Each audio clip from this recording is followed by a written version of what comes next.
Hey everybody, this is Ashley with Publish with Ashley, and I'm here live to you today to talk about Kindle Direct Publishing. And our topic for today is planners. I know I decided to do this topic because I had someone ask me if it's too late to publish planners, and I don't think it's too late yet.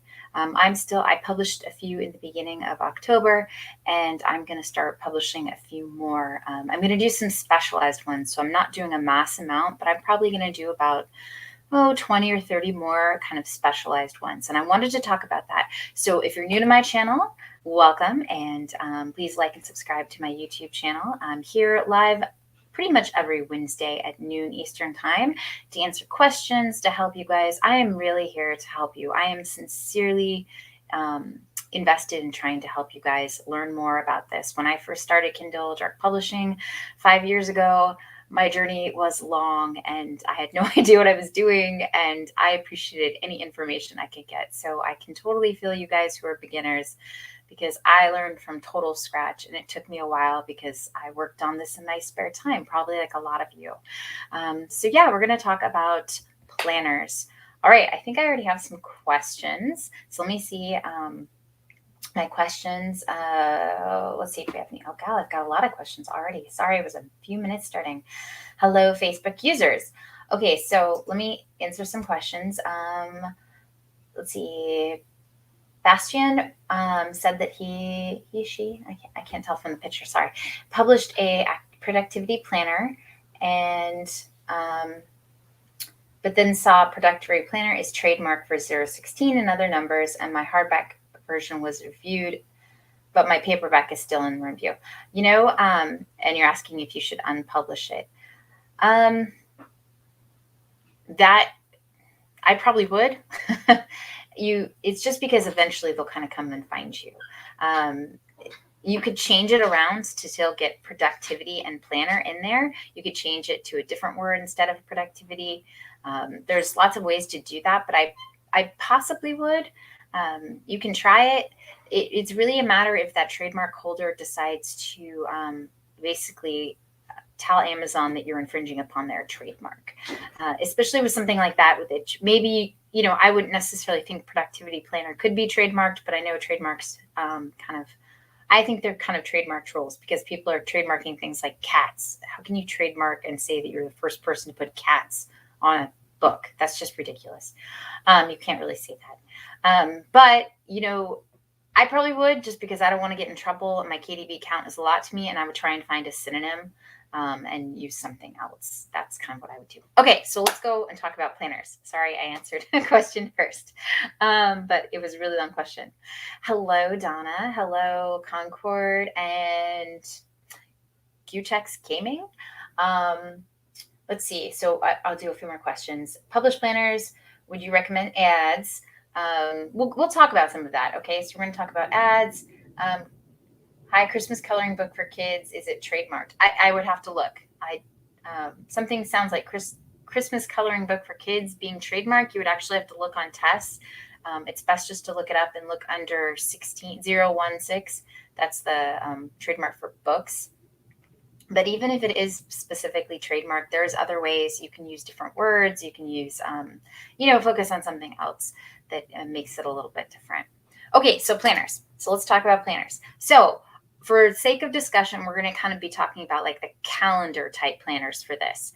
Okay, so I know there's a whole other world of calendars. There's homeschool planning, wedding planners, moving planners, buying your real estate planners, budget planners, which possibly could be actually put into the calendar, because some people budget monthly. So that's actually something that maybe would go in there. And even, I guess, wedding planners and things like that could have a yearly, but usually you want to make that sort of stuff undated, because then people could buy it. You don't have to make a new one every year. So we're really talking about like yearly planners, undated planners, academic planners, vision planners, which a lot of those go yearly, 18-month planners, 5-year planners, 2-year planners. So we're kind of talking about that. Now, what size? Everyone always asks what size. There's 3 sizes, I would say: 6x9, 8x10, and 8.5x11. Personally, I sell a lot of 8.5x11s, but it's because I have some 6x9s, but I put a lot more effort into my 8.5x11s because that is the size I prefer. And since I make all mine from scratch, I have an interior I make from scratch and I personalize it with kind of things that I like in a planner. I think that's why those sell the best for me, because it's the kind of planner I like, right? So I put a lot of effort and thought into what me as a user would do. And so that's why I think those do sell the best for me. But I'm not saying that those are the best sellers. I do know that 6x9 sell as well because a lot of people like to just throw it in their bag. 8x10 is another one of those kind of mid-size. Some people don't like it as big, and an 8x10 can fit easily in a bigger purse. And maybe if they're you can't see as well, people tend to like the bigger planners. The 6x9, yes, it does fit into the purse very easily, but maybe their eyesight isn't as good. So the 8x10 might be a good version for that. Though if you were going for like eyesight impaired large print, I would still go for 8.5x11 because that's kind of what you can really make the page and the point, like 16 point is kind of considered large print. You can make that big enough and still have space on the page for that. Okay, so the undated versus dated. All right, here's the pros and cons. Do undated sell? Yes. Do dated sell? Yes, both sell. Okay, here's the pros and cons, I suppose. Undated, obviously, you don't have to, you can just put it out into the world and you don't have to remake them every year.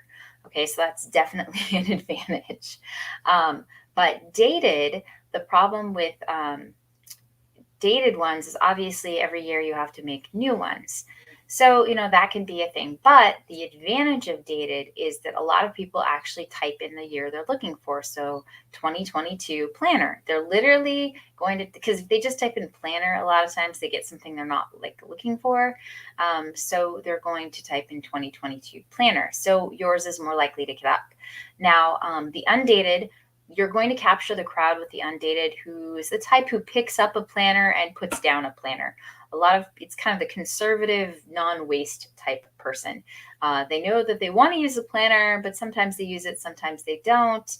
And so they want to not waste it. If they only use it half a year, they can go, okay, it's undated, I'll just now continue using it again. So that's the kind of buyer you're looking at for that type of person. Who, honestly, the undated do tend to be people who pick up a planner and put down a planner, and they know they want to do it, but they just aren't as focused as they would like to be. So they feel it's not wasting an undated planner. Most of the world, like me, is lazy and doesn't want to write the days of the week in or anything like that. I admit it. I am a lazy human being. I pick up my planner and I put down my planner, but I don't really care that I waste. So I'm sorry, Earth, I am that person.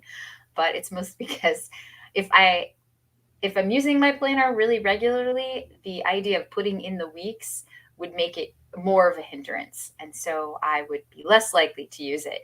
So I know it would be a total waste then. At least if it's dated, I know I might use it. So those are kind of the pros and cons.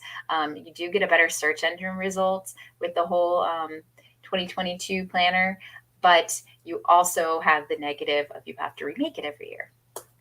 Okay, so let me get through my rest of my spiel, and then I'm going to start answering questions, okay? Because I don't have too much more. I do have some screen stuff to show you, but I will get that after I answer some questions. Okay, so sales for planners. For dated ones, undated, obviously evergreen, they can sell whenever. Undated or dated planners, your biggest sales are really going to be November until January is kind of the end, but you'll see sales in February as well. But that is not to say you won't see sales throughout the year. In fact, I just sold a 2021 planner like 4 days ago, maybe it was a week ago. Anyway, I've sold a few of those just recently.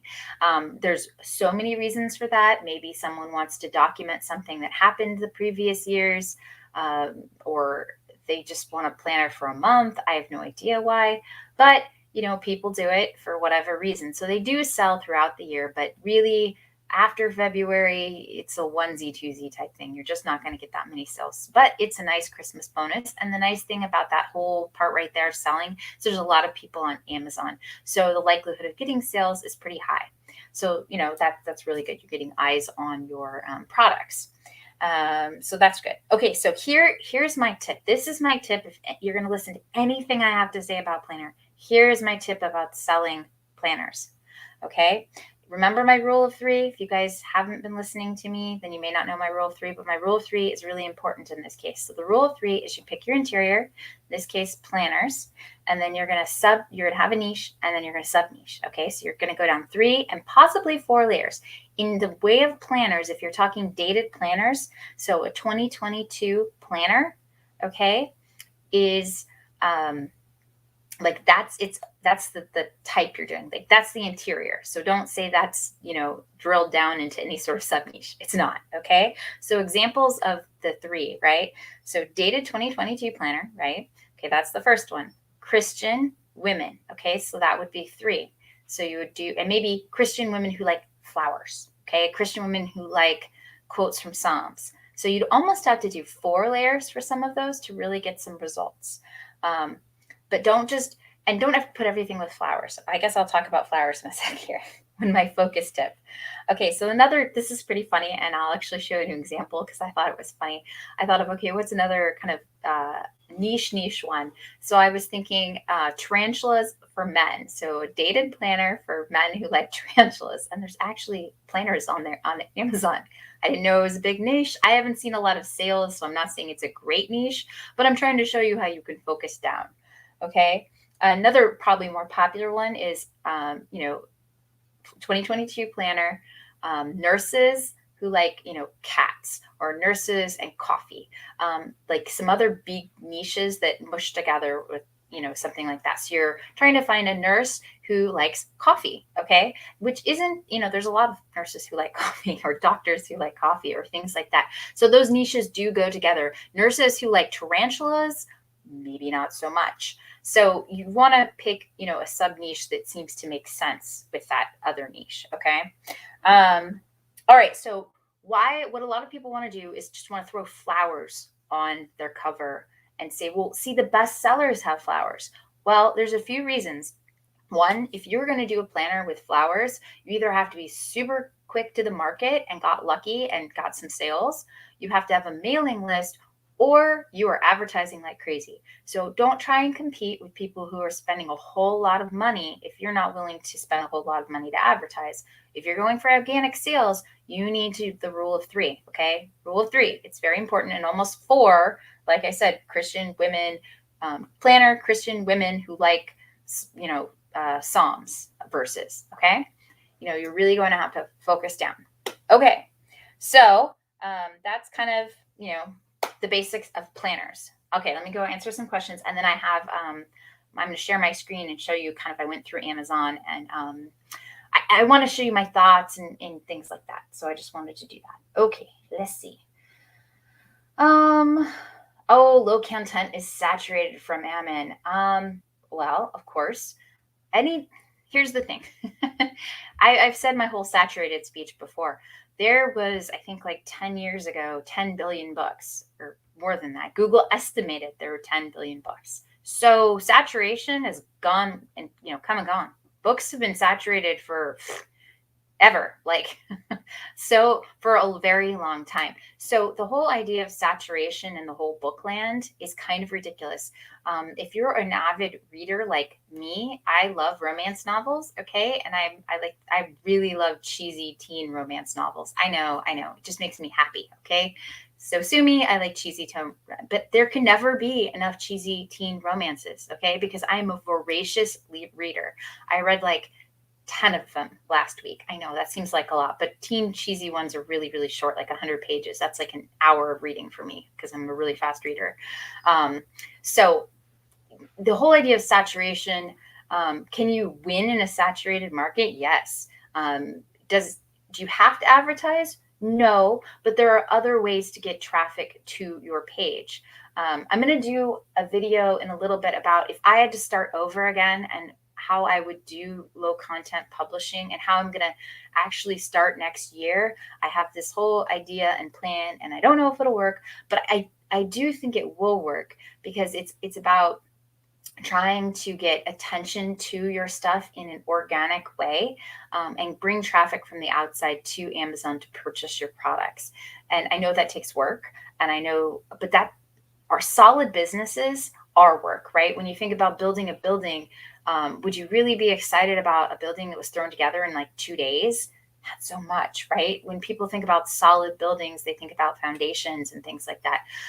Okay, this is random, but I was talking to a woman in Mexico where they had a lot of hurricanes, and she was so proud that she had finally saved up enough money to build herself a concrete store. So her whole building was made out of concrete because they'd had 3 hurricanes that had flattened her store. And she was really happy because this was a hurricane safe type building. And she was very happy about that. But that took her 20 years, to get to that point. But she knew she was going to build a lasting business for her and her children. And that's kind of, I think the idea. So saturation, I think, is a myth because it's all about trying to get things were saturated so long ago that if you're going to use that as an excuse, you're going to use it as an excuse. It's just an excuse. Are there ways to get traffic to your book? Yes. Are there things you can do? Yes. Are there topics that people haven't wrote books about? Yes. I actually have an idea and I put it on there, and there's nothing else out there like it. Now, problem being is it doesn't have a lot of traffic because it's something kind of new and different, but that doesn't dissuade me, right? It just means, how do I get people to see it because it is a cool new item? Okay. And so you've got to use your creativity. Okay. A niche for 2022. You can do 2022 planners. Do so many things. You know what? The best niches are ones that you know something about. Like I say that with my 8.5 by 11 planners, those are the ones that work best for me. Well, it's because I use 8.5 by 11 planners. I have a little one and it's on my desk and I don't like it. I decided this year to go small and I hate it. I want to go back to my big planner. So 2022, back to my big planner. All right, let's see. Next one. Christmas coloring. Is it safe? I honestly don't know. You have to look it up. I have not looked up Christmas coloring on Tess, so you'd have to look it up. I don't know. Sorry, but you can look it up. Tess. What does Tess stand for? But if you type Tess into Google, it gives you to the trademark. It's their acronym for their trademark searching tool. Starting your video now. Can we? Oh, thank you. I'm so glad, Kitty Cat, you want to watch my videos. Thank you for being here. I appreciate it. Let's see. Oh, okay. So what about a 7.5 by 9.25 for a tween teen planner? Is this enough popular size? Let's see. How big would 7.5? It's a little bit bigger than 6.5. I would probably do 8 by 10. Like, why make it a weird size? You could, I don't know, you could try it that way. I would probably still just do it 8 by 10. It's just a little tiny bit smaller than an 8 by 10, and it may not give you all the options you want. Now, with the the different sizes, you can't necessarily do extended distribution, but then with planners, I don't really think you get to be able to do that because it's kind of a repetitive type thing with just a different covers. Flash Chick, hello. How do you make a Christian planner for women? Know something about the subject, look up other Christian planners. We're going to talk a little bit about some of the stuff. I'm going to show you my screen here in a second, and I'm going to show you some ideas and thoughts I have actually, because that's one of the ones I was looking at that I'm going to show on. Is a weekly or monthly 2022 planner better? You know what? I do both. I have a weekly monthly one where it has a monthly view and then it has weekly pages. I also have some monthly planners in the 8.5 by 11. So they span the whole months. If you're going to do a just monthly planner, you're probably going to do more than 1 year. So you're going to do like a 5-year planner or a 2-year planner or something like that, because the monthly only really takes up 2 pages. So, that's maybe not very useful. I do have a monthly planner where I have 2 pages that precede the month, and they're like goal setting and planning, and there are 2 pages of that. And then it shows the monthly calendar, so you can kind of put your goals on the calendar. So it's meant to be kind of a vision goal setting type planner with monthly view. I tend to do best if I can look. When I'm goal setting, when I can look at the whole month, I tend to do best. So that's why I created a planner. I like that. And it sold really well last year. So, it depends what you're doing. So what is best depends on what the purpose of your planner is, right?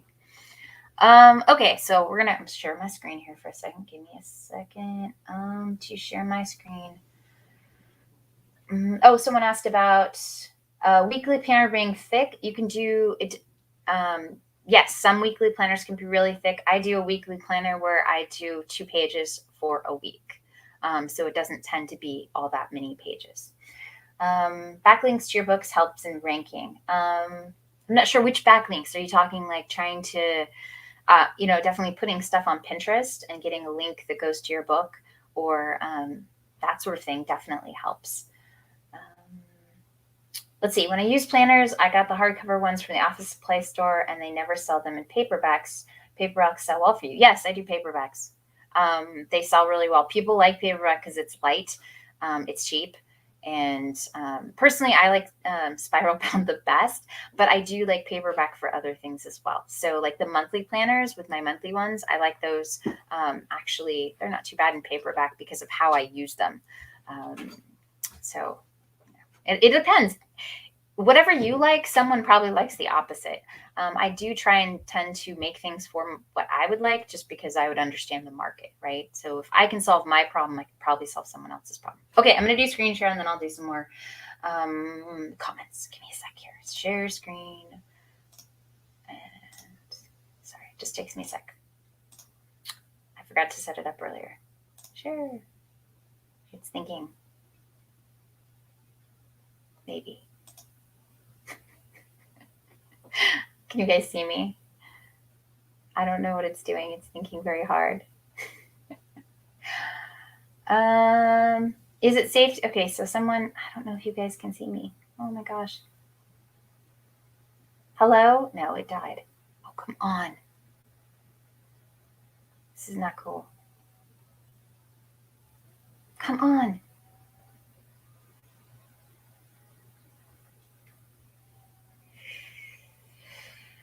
Oh.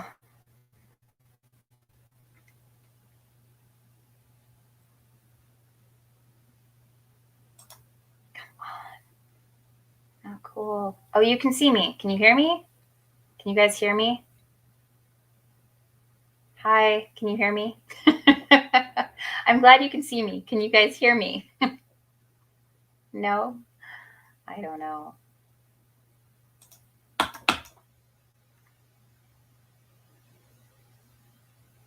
Okay, it says you can hear me and see me. All right, well, it's weird for me, but I will just keep talking. Maybe it'll decide it's going to think about it. Okay, so let me answer a few more questions. So I had a question about quarterly planners. I haven't actually done a quarterly planner, though. I think that's a really, really great idea, because if you would use a quarterly planner, that's a really great idea. And the other thing that's great about it is someone really likes your quarterly planner, then you can be doing it several times a year.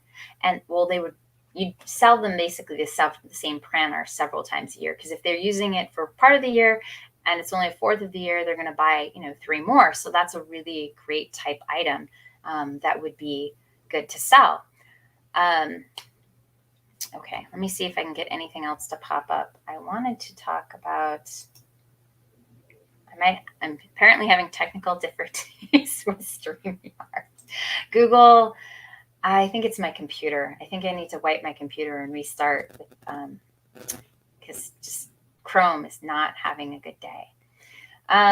Anyway, I wanted to show you some stuff that I was looking at Amazon as far as what planners are, and and specifically I looked up Christian planners for women, and I looked up planners, tarantula planners for men, which there are quite a few, yet they aren't really selling very well. So I'm not sure that's a great niche, but you can try it, I suppose, to maybe do some research, or maybe if you like tarantulas. One thing I did see about that is someone said they're a 2-year planner, and they put 2020 to 2022. And my first thought was, that's a 3-year planner, 2020, right? 2021 and 2022. And it was actually a 2-year planner, and the fact that it only did 2020 and 2021, but the title was misleading, and it didn't have any sales. And I kind of thought, well, I know why, because if I was going to purchase that planner, I think there's something wrong here. So make sure you think about what you put on the cover and what you're going to put inside. Just because someone puts 2020 to 2021 or 2021 to 2022, what they might have there is like an 18th month planner or something. They might have a few months into 2021 and then a few months or all the way through 2022.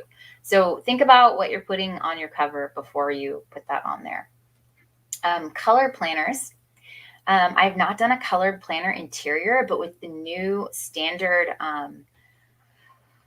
colored printing, I was actually considering it, but I have a set interior that I use, and adding color to it, like just flourishes. I hadn't decided yet. I was going to kind of decide when I created my focused planners if I wanted to add that sort of thing to it, but I wasn't sure.